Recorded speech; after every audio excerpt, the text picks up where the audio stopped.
Jorgensen on 3 and Narleen on 4. This, ladies and gentlemen, boys and girls, is heat number 18. Up go the tapes, the engines roar, and Nielsen in blue just got the drop over Jonsson and the rider in red Jorgensen. But look at Jonsson just come run nowhere around the outside of Hans Nielsen. So Jonsson leads, Nielsen in second position, third place back there. Look at Nielsen come back on Jonsson. A great scrap. There's no love lost between the Scandinavians. Nothing to do with track action. Good friends off the track. But when Scandinavia's involved, Denmark and Sweden, there's just a little bit of bite on the track, and Nielsen now loses his second place to John Jorgensen. So Per Jonsson leads in white, Jorgensen in red in second position, Hans Nielsen in blue third. Caught slightly Hans Nielsen with his trousers down in that one, comes back underneath Jorgensen to take second spot.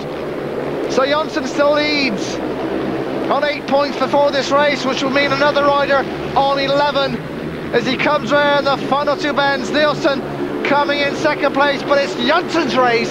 Second place Hans Nielsen, John Jorgensen back in third position. So Per Jonsson ends up heat number 18 and this BLRC on 11 points. Hans Nielsen gets 2, he ends up on 10, and 1 for John Jorgensen, he finishes on 4, and as well as Peter Narleen. Let's take another look at that ferocious first turn. Hans Nielsen in blue just at this moment got the edge. Jonsson now goes out into the dirt, picks up drive from nowhere, gets his wheels in line and just says goodbye, I'm going. And Per Jonsson gets a 3 points in heat number 18. Heat number 19, Robert Nage rides in red. Sam Ermolenko had a disappointing evening, he rides in blue. Lee Adams on 8 points, he rides in white. And Tony Rickardson, another disappointing evening for him, he's in yellow and black. This is heat 19.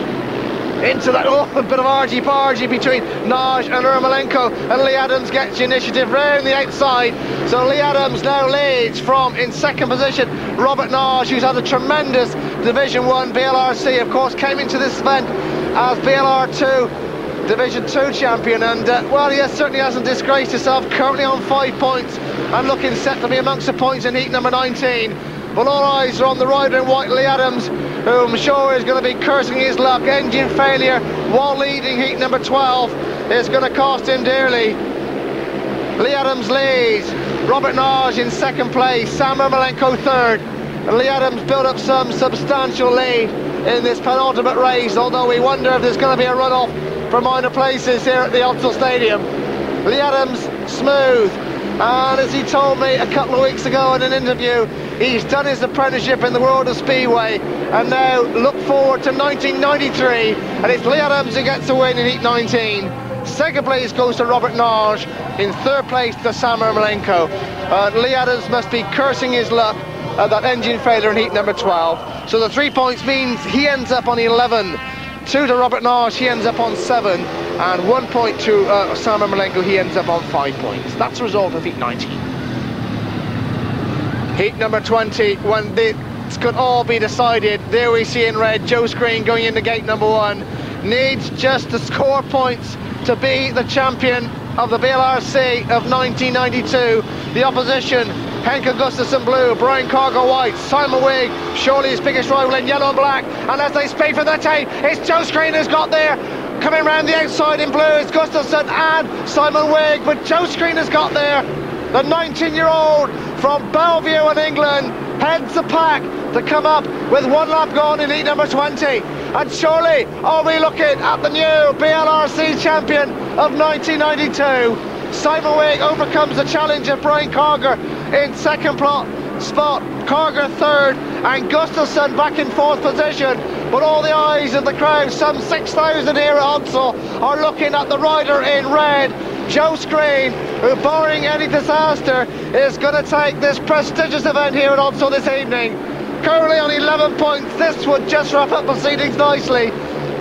Joe Screen from Bellevue, just down the M62 motorway, is going to lift this championship, the final prestigious event of 1992, coming up to take the win and the title. It's Joe Screen that's done it, done all the hard work. He's come from the back and he's also won from the gate. And it's Joe Screen, who a couple of weeks ago won the British Masters Grass Track Championship, who here at Odsal this evening, October the 3rd, that has lifted the 1992 British League Riders Championship.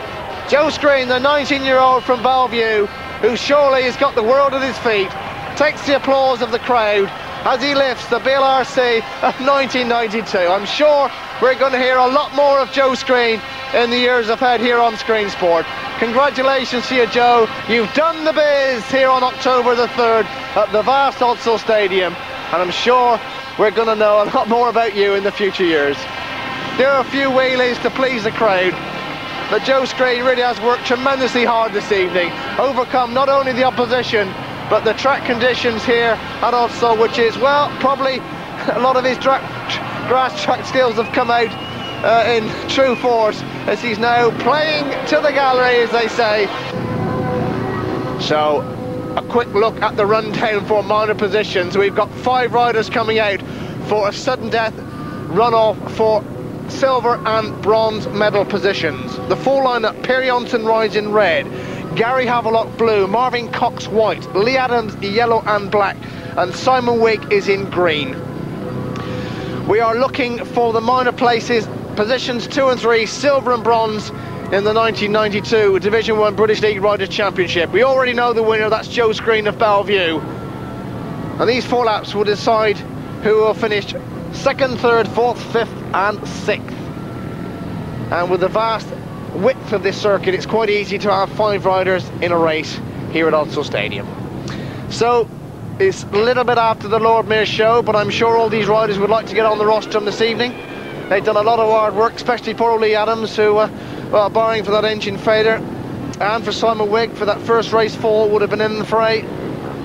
So Sergeant Marshall calling him in. He's going to have to be a very careful man not to get run over in this one. The green light goes on for the runoff for minor positions here at Bradford Stadium. Up with the tapes, the referee holding him a long time, and Havelock in blue has got the drop. Perry Johnson coming underneath him, Adams back at the back, but it's Johnson and Havelock who dicing for the lead. Havelock on the outside, just leading from Johnson on the inside. Those two locked together with 1 lap gone. Now Johnson takes the lead, Havelock cuts back on the inside of him. We've got another tremendous race here in the runoff. Johnson leads, Havelock 2nd, Marvin Cox in 3rd place, Lee Adams back and forth but looking down at his engine. But it's now Johnson with just a little bit of breathing space, but only just, from Gary Havelock in 2nd place. 3rd still is Marvin Cox, 4th Lee Adams, but it looks as though Reading's Perry Johnson is going to take 2nd place. We're on the final lap of this runoff for minor positions. Johnson leads, coming around the final 2 bends, coming up to take the win is Perry Johnson from Reading who gets there. Gary Havelock from Bradford in 2nd place, Marvin Cox from Poole in 3rd, Lee Adams Swindon in 4th position. And all eyes are on these first 2, Johnson and Havelock, who shake hands. What a great race between them for 2 laps before Johnson just gave himself a bit of breathing space.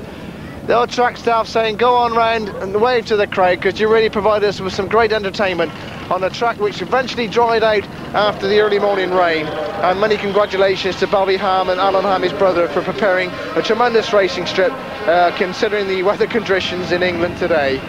So there he is, the winner, Joe Screen, the 19-year-old from Bellevue, who gets the victory here at Altshull Stadium. 2nd place goes to Perry Johnson from Reading. In 3rd position is Gary Havelock, and then from there on it was Marvin Cox and Lee Adams. That's the result of the 1992 British League Riders' Championship. All that remains for me to say is on behalf of Tommy Rander, who's produced some tremendous programmes here on Screen Sport in 1992, and all the cameramen who stood out in all winds and weathers, Christopher, Leaf, Kevin and Russell. Special thanks to all those, and in particular all the crew at Screen Sport. The backroom boys have not to be forgotten on what's been a great season of speedway action here on Screen Sport. In the meantime, on behalf of everybody